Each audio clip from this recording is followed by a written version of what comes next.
Welcome back to another episode. Today's topic is relationships. Relationships is a good one. It's an important one, and it's one I definitely wanted to make sure that I address as a part of the series. So what are relationships? Relationships are simply our connections with others.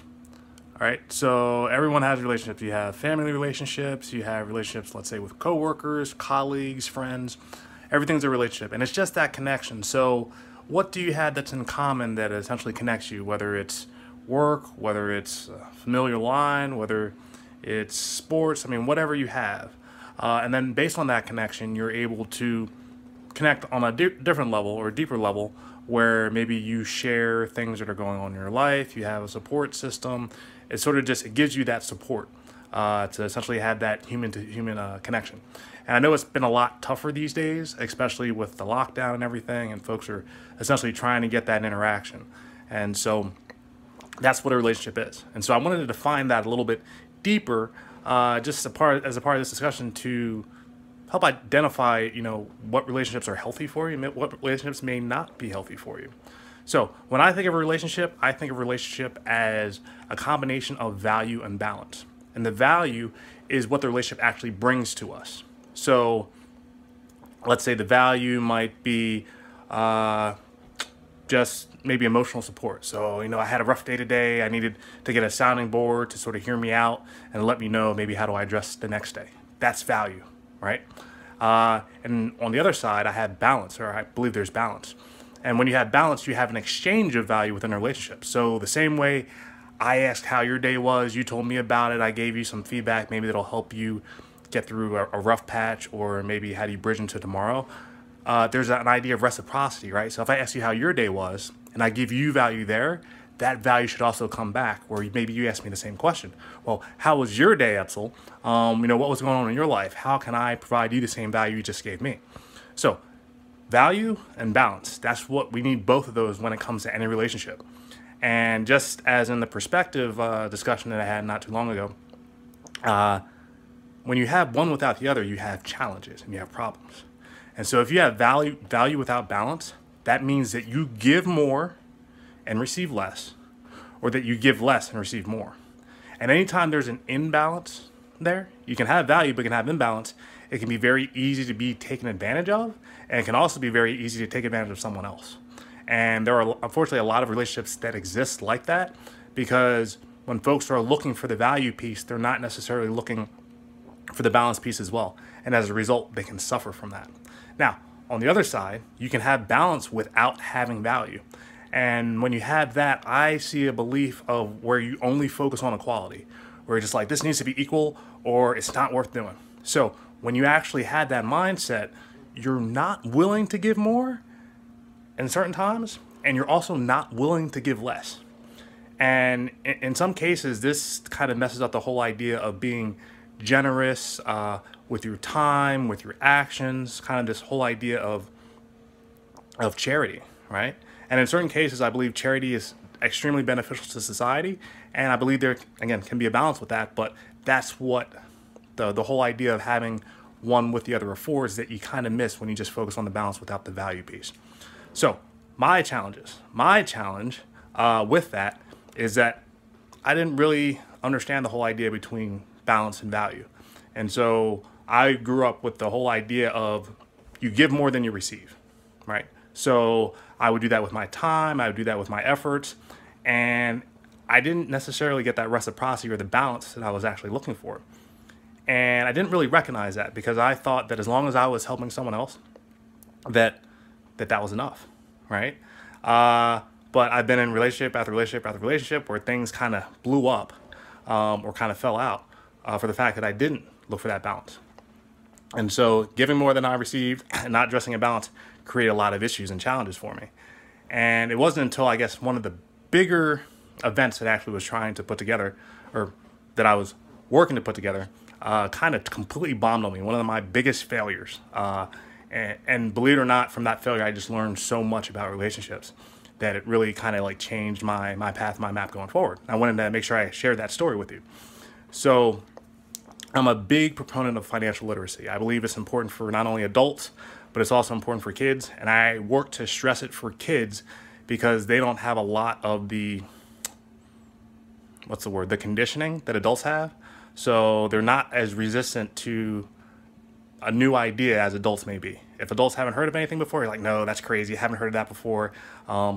Just cast it aside. But kids are very curious. And so I find that reaching out to kids and giving them new ideas, they're like sponges. They absorb it. So I was working to put an event together that I partnered with a company called Finance, FYNANC. Check it out. Really, really good group. They were focused on offering the family bank to folks that were interested. And I'm being a big proponent of financial literacy. I wanted to bring that to my area, to the East Coast. So I agreed to partner with them to work and advertise that event to as many people as I possibly could think of. So I was thinking of my son's school. I was thinking of my wife's work. I was thinking of a few different things. And so I got the word out. I reached out via social media, put together ads. And the beautiful thing is I just made it a part of my campaign, something that I was doing regularly. Just reached out to everyone that I knew to determine interest. And I thought I had good traction. I had responses on social media. I had folks saying they were interested. And then it came time to commit. And that's where there was just this big fall off, this big drop, where folks would say one thing and they would do another. And I'm thinking to myself, hey, this is so important to me and I'm letting folks know that, then my support system, the relationships that I value, they should step up, right? You should come to the event. Why? Because even if you weren't interested in the event, if you were interested in me and in our relationship, you would come and support me. So in running that event, I believe I had, might have been 4 or 5 months to keep putting out campaigns and messaging and everything that I possibly could. And we got maybe about a month before the event and just crickets, right? I worked on pricing campaigns. Again, I had to put out the event. The event wasn't free. It was something people had to pay for. But my big thing is, if it's something that you value, you had to be open and willing to pay for it. Because if you don't, that just doesn't mean you value it very much. And again, these weren't my costs. These were the costs of folks actually coming out. But in normal Essel fashion, I wanted to make sure I offered more than the cost of the event. So I actually upped the game a little bit. Instead of just offering tickets, I offered the ability to have a custom trust package created for folks. Now, if you haven't actually looked online, those packages can be incredibly pricey. You're talking about a few $1,000s to put together a trust. And I was not only going to offer that to anyone that actually attended the event, but I was also going to give my expertise in helping them put it together, which you normally don't even get from the attorneys and the lawyers that you work together putting for stuff like that, right? So even in doing all that, just crickets, just nothing. So I got, believe it or not, I got one ticket sold. And this was an event that was supposed to host about 80 folks. And for me, I just kind of like put my head down like, man, I'm just like, what did I do wrong? What did I do wrong? And then perspective changed my mind about that. It wasn't necessarily what I did wrong. It was how good is my support system? How strong were the relationships that I actually had out there? Were folks actually supporting me? Or was it a fair weather thing where I'm giving a lot more than I receive, and this was just one of those things where folks just weren't in the same kind of camp that I was? So that was a big lesson for me because it told me how weak my network was, right? Now, nobody will hear someone say that like, oh, my network's strong. No, it told me how weak my network was, where I only sold one ticket. I only got one person to commit. And not to discredit anyone, I actually had a few folks actually step up to help me volunteer, which I do appreciate. Now, with the whole coronavirus lockdown, we actually unfortunately had to cancel the event, but it was for naught. It was for the experience. It was for working and trying to figure out how everything actually came together and worked. And for me, that was a huge, huge learning lesson. Because what it tells me is that my relationship structure and what I actually chose as far as relationships and putting them together was not effective, even though it may have appeared to be. Because when it was a tough time and I had to figure out a way and figure out who was in my court and who was willing to support me, there wasn't a lot there, right? So I've reevaluated the entire piece to make sure that I have both value and balance. And the way that I look at it, I'm still going to be the person that gives more than I receive. That's just how I was raised. That's what I'm going to do. But in the whole idea of balance, I needed to establish balance. And balance for me is determining who are the people that I'm willing to give more to and who are the people that I'm going to kind of stop myself and just kind of recognize that there's an imbalance there already. So that's why I'm actually putting together content.